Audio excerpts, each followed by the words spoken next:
Hi everyone. Periods के समय pen, endometriosis और पीएमएस, ये 3 टॉपिक्स ऐसे हैं जिस पे कि आप लोगों ने मेरे से क्वेश्चन पूछा है और ये तीनों टॉपिक्स आपस में इंटर रिलेटेड हैं। तो आज हम ये तीनों चीज़ें डिस्कस करने वाले हैं कि पीरियड्स के समय जो पेन होता है उसकी क्या रेमेडी होती है, कितनी तरह के पेन होते हैं। 2 तरह के पेन होते हैं, प्राइमरी सेकेंडरी।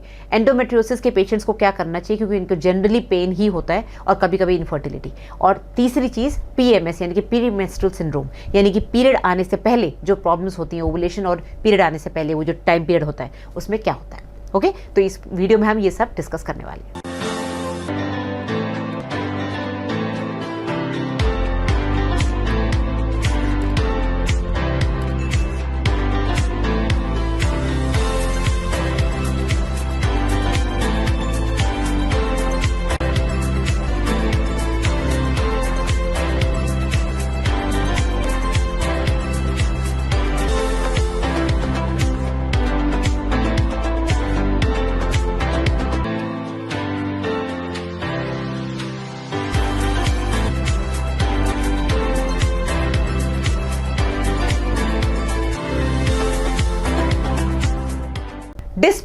डिस्मेनोरिया यानी कि पेन ड्यूरिंग पीरियड्स, ये एक मेडिकल टर्मिनोलॉजी है।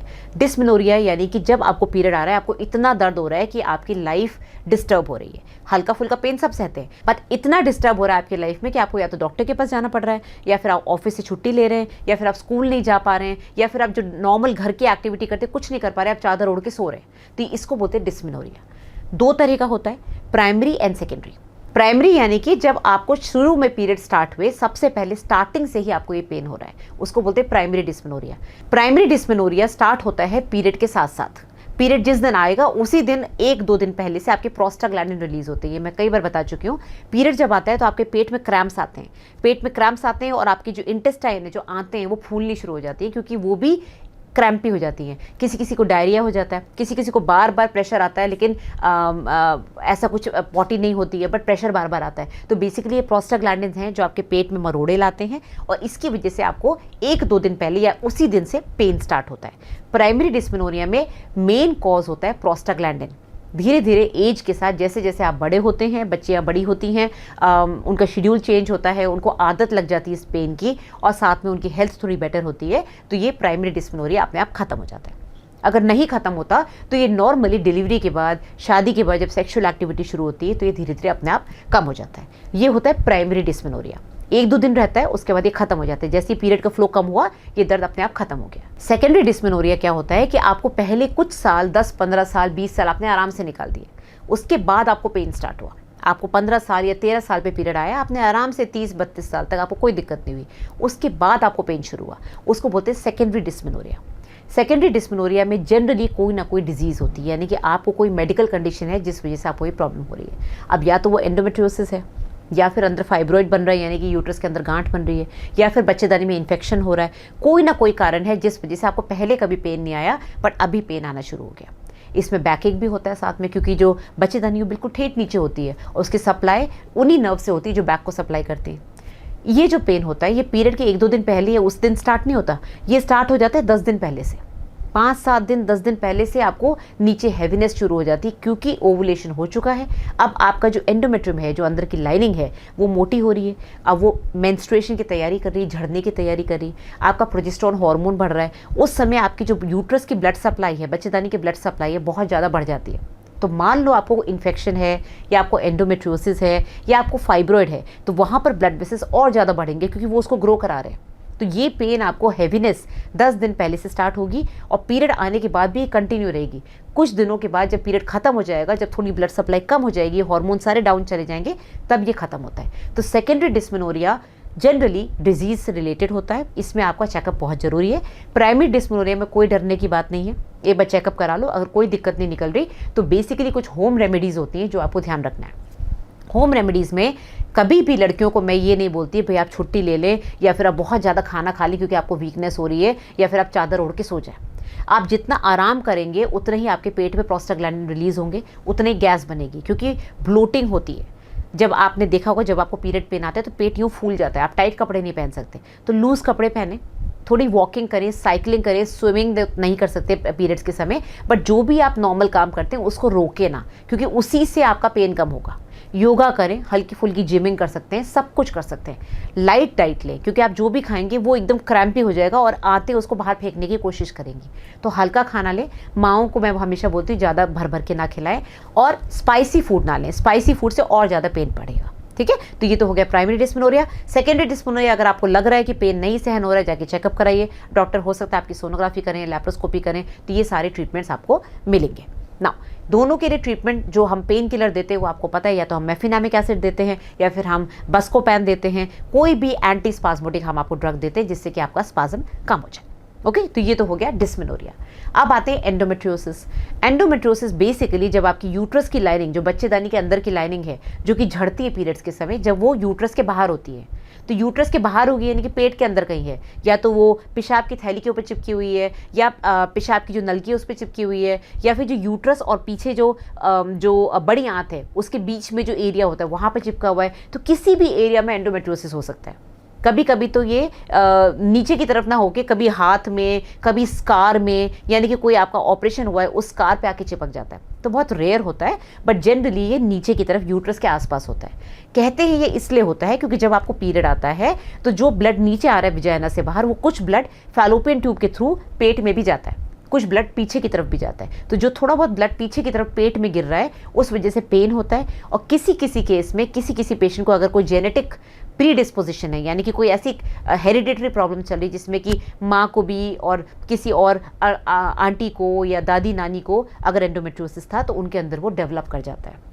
तो बेसिकली ये वो एंडोमेट्रियम है जो कि यूट्रस के अंदर ना होके बाहर है, तो ये इसको रास्ता नहीं मिलता बाहर निकलने का, क्योंकि जो मेंस्ट्रुअल फ्लो है वो सिर्फ यूट्रस से कनेक्टेड है विजाइना। अब अंदर अगर ब्लीडिंग हो रही है आपको पीरियड्स के समय, तो वो पेन करता है, वहाँ पर चिपक जाता है, ओवरीज को चिपका देगा, ओवरी के अंदर चॉकलेट सिस्ट बन जाती है, ट्यूब्स के अंदर ब्लॉकेज आ जाता है, ट्यूब्स को ऐसे टेढ़ा मेढ़े हो जाती हैं ट्यूब्स, वो फिमरियल ब्लॉकेज हो जाता है। या फिर अगर वो यूट्रस के अंदर है, यूट्रस की जो मस्कुलर वॉल उसके अंदर है, तो उसको बोलते हैं एडिनोमायोसिस। तो पेन बहुत ज़्यादा होता है क्योंकि जहाँ जहाँ ये एंडोमेट्रियम होता है वहाँ ये स्कारिंग कराता है, ब्लीडिंग कराता है। पेन मेन कंप्लेन होती है। इनफर्टिलिटी हो सकती है क्योंकि आपकी ओवरी, आपकी ट्यूब्स डैमेज हो रही हैं, आपके हार्मोनल डिस्टर्बेंस हो रहे हैं। और तीसरा पेनफुल सेक्सुअल इंटरकोर्स, यानी कि इसको हम मेडिकल टर्मिनोलॉजी में डिस्परोनिया बोलते हैं, यानी कि जब आप हस्बैंड के साथ, अपने पार्टनर के साथ रह रही हैं तो इतना पेन होता है क्योंकि आपके यूट्रस के पीछे जो एरिया है वहाँ पर एंडोमेट्रियम के स्पॉट्स हैं, एंडोमेट्रियोसिस के स्पॉट्स हैं, और वो बहुत ज़्यादा पेन करते हैं। तो ये 3 चीज़ें होती हैं जो हमको बताती हैं, डॉक्टर्स को इंडिकेट करती हैं कि शायद इस पेशेंट को एंडोमेट्रियोसिस है। अब इसका ट्रीटमेंट अगर माइल्ड है तो पेन किलर से काम हो जाएगा। पेन किलर से काम नहीं हो रहा तो हार्मोन्स देते हैं। हार्मोन्स में आपको वो हार्मोन्स देते हैं जैसे प्रोजेस्टेरॉन आपके एंडोमेट्रियम को सुखा देता है। आपको जब ब्लीडिंग ज़्यादा होती है तो भी डॉक्टर आपको प्रोजेस्टेरॉन देते हैं ना, क्योंकि यूट्रस के अंदर एंडोमेट्रियम है, उसको सुखाने के लिए ईस्ट्रोजन के अगेंस्ट जो काम करता है हार्मोन वो देना होता है, यानी कि प्रोजेस्टेरॉन। तो प्रोजेस्टेरॉन आपको या तो second half of the cycle में देंगे, यानी कि लास्ट के 14 दिन, ओवुलेशन होने के बाद 14वें दिन से या 15वें दिन से 28वें दिन तक प्रोजेस्टेरॉन देते हैं, जिससे कि आपको जो सिम्टम्स आ रहे हैं, पेन हो रहा है, वो कम हो जाएगा। ये उन लोगों को देते हैं जिनको कंसीव करना है, क्योंकि अगर आप पूरी साइकिल में प्रोजेस्टेरॉन लोगे तो आपको ओवुलेशन होगा ही नहीं, आपको ओवुलेशन बंद हो जाएगा। तो ये डिपेंड करता है आपको क्या चाहिए, आपको सिर्फ पेन रिलीफ चाहिए कि आपको इनफर्टिलिटी का भी ट्रीटमेंट चाहिए।